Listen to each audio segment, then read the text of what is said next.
ಓಂ ಜಮದಗ್ನೇಶ್ವರಾಯ ನಮಃ. ಓಂ ಪರಶುರಾಮಾಯ ನಮಃ. ಶ್ರೇಣುಕಾದೇವೇ ನಮಃ. ಇವಾಗಿನ ವಿಚಾರ ಪುಣ್ಯ ಸಂಪಾದನೆ ಮಾಡೋದು ಹೇಗೆ ಅಂತ ಗೊತ್ತಾ? ಪುಣ್ಯ ಸಂಪಾದನೆ ಮಾಡೋದ್ರ ಬಗ್ಗೆ ನಿಮಗೆ ತಿಳಿಸ್ಕೊಡ್ತೇನೆ ನೋಡಿ. ಇವರು ಶ್ರೀ ಶಾಂಭವಿ ಅಮ್ಮನವರು.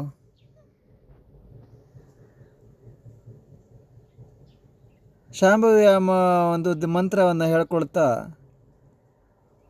ಇದ್ರೆ ಆಯಿತು. ಸ್ವಲ್ಪ ನೀರು ಕುಡ್ಕೊತ ಇದ್ದರೆ ಆಯ್ತು ಅಷ್ಟೆ. 5 ನಿಮಿಷಕ್ಕೊಮ್ಮೆ ಸ್ವಲ್ಪ ನೀರು ಕುಡ್ಕೊತ ಹೇಳಬೇಕು, ಓಂ ಶ್ರೀ ಶಾಂಭವಿ ದೇವಿಯೇ ನಮಃ, ಓಂ ಶ್ರೀ ಶಾಂಭವಿ ದೇವಿಯೇ ನಮಃ. ಚಿಕ್ಕದಾಗಿ ಹೇಳ್ಬೋದು ಅಥವಾ ಜಪ ಕೂಡ ಮಾಡ್ಬೋದು. ಈಗ ನಾನೆಲ್ಲ ಹಾಗೆ, ಈಗ ದೊಡ್ಡ ದೊಡ್ಡ ದೇವಸ್ಥಾನಕ್ಕೆಲ್ಲ ಹೋಗಿ ಪುಣ್ಯ ಸಂಪಾದನೆ ಮಾಡೋದು ನಾನು ಹಾಗೆ. ಅರ್ಥ ಆಯಿತು? ನನಗೆ ತುಂಬ ಚೆನ್ನಾಗಿ ಪುಣ್ಯ ಸಂಪಾದನೆ ಆಗಿರ್ತದೆ.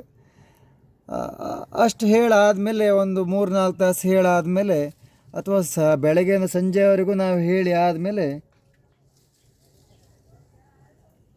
ಬೆಳಗ್ಗೆಯಿಂದ ಸಂಜೆವರೆಗೂ ಹೇಳಿ ಆದಮೇಲೆ ನೋಡಿ, ಅಲ್ಲಿ ನಿಮಗೇನೋ ಕಾಣಿಸ್ಬೇಕಿತ್ತು. ಹನುಮಂತ ಮಂಗಗಳಿಗೆ ಹೊಟ್ಟೆಗೆ ಆಹಾರ ಇಲ್ಲದೆ ಇದ್ದರೆ ನೀರು ಕುಡಿತಾ ಇದ್ದಾವೆ ನೋಡಿ ಪಾಪ.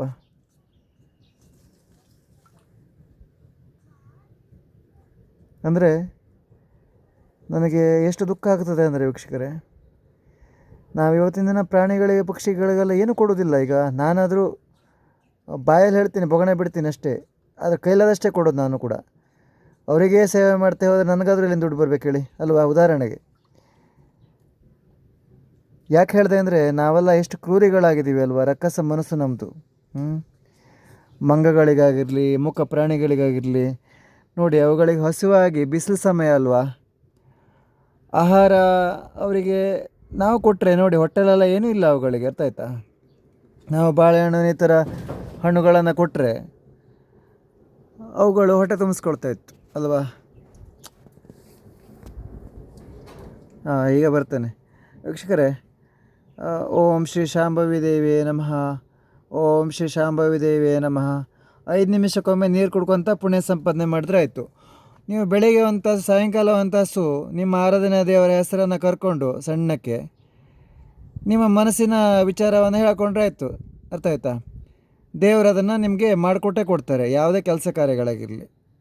ನನಗೆಲ್ಲ ಹಾಗೆ ಮಾಡಿಕೊಟ್ಟಿದ್ದಾರೆ. ನಾನು ಇದೇ ನಿಯಮದಲ್ಲಿ ಮಾಡಿದ್ದು. ನಿಮ್ಗೆ ಹೇಳಿದ್ದೀನಲ್ಲ, ಇದೇ ನಿಯಮದಲ್ಲಿ ನಾನು ಮಂತ್ರವನ್ನು ಹೇಳ್ತೇನೆ, ಜಪ ಮಾಡ್ತೇನೆ. ಆಮೇಲೆ ದೇವರ ಹತ್ರ ಹೇಳ್ತೇನೆ, ನನಗೆ ಈ ಥರ ಕೆಲಸ ಕಾರ್ಯಗಳಾಗಬೇಕು ಅಂತ. ಆಗ ನನಗೆ ತಕ್ಷಣ ಕೆಲಸಗಳು ಆಗಿದೆ. ಅರ್ಥ ಆಯ್ತಾ? ಅದಕ್ಕೆ ನಾನು ದೇವರ ಸೇವೆಯಲ್ಲಿ ನಿರತರಾಗಿದ್ದು. ಇನ್ನು ಹೆಚ್ಚಿನ ಕೆಲಸಗಳಾಗಬೇಕು ಅನ್ನೋಕ್ಕೋಸ್ಕರ ನನ್ನ ವಿಚಾರಗಳು, ನನ್ನ ಮನಸ್ಸಿನ ವಿಚಾರಗಳು, ಹಾಗೆ ನನ್ನ ಕೆಲವೊಂದು ಗುರಿಗಳನ್ನು ನಾನು ದೇವರ ಹತ್ರ ಹೇಳ್ಕೊತ, ದೇವರ ಹತ್ರ ಹೇಳ್ಕೊಳ್ತಾ ನಾನು ದೇವಸ್ಥಾನ ತಿರುಗ್ತಾ ದೇವರ ಜಪ ಮಾಡ್ತಾ ಇರ್ತೇನೆ. ಅರ್ಥ ಆಯ್ತಾ? ಯಾಕಂದರೆ ನನ್ನ ಕೆಲಸ ಕಾರ್ಯಗಳೆಲ್ಲ ಅವ್ರು ಮಾಡಿಕೊಡ್ತಾರೆ. ಅದಕ್ಕೋಸ್ಕರ ನೀವು ಹೀಗೆ ಮಾಡಿ ಖಂಡಿತ ನೀವು ಕೂಡ ನಿಮ್ಮ ಗುರಿ, ಆಸೆ, ಕನಸುಗಳನ್ನು ನೆರವೇರಿಸಿಕೊಳ್ತೀರಾ ಅಂತ ಹೇಳ್ತಾ ನಾನು ವಿಡಿಯೋನ ಮುಗಿಸ್ತೇನೆ. ಎಲ್ಲರೂ ಹೇಳಿ, ಜಮದಗ್ನೇಶ್ವರಾಯ ನಮಃ, ಪರಶುರಾಮಾಯ ನಮಃ, ಶ್ರೇಣುಕಾದೇವಿಯೇ ನಮಃ, ಶ್ರೀ ಶಾಂಭವಿ ದೇವಿಯೇ ನಮಃ.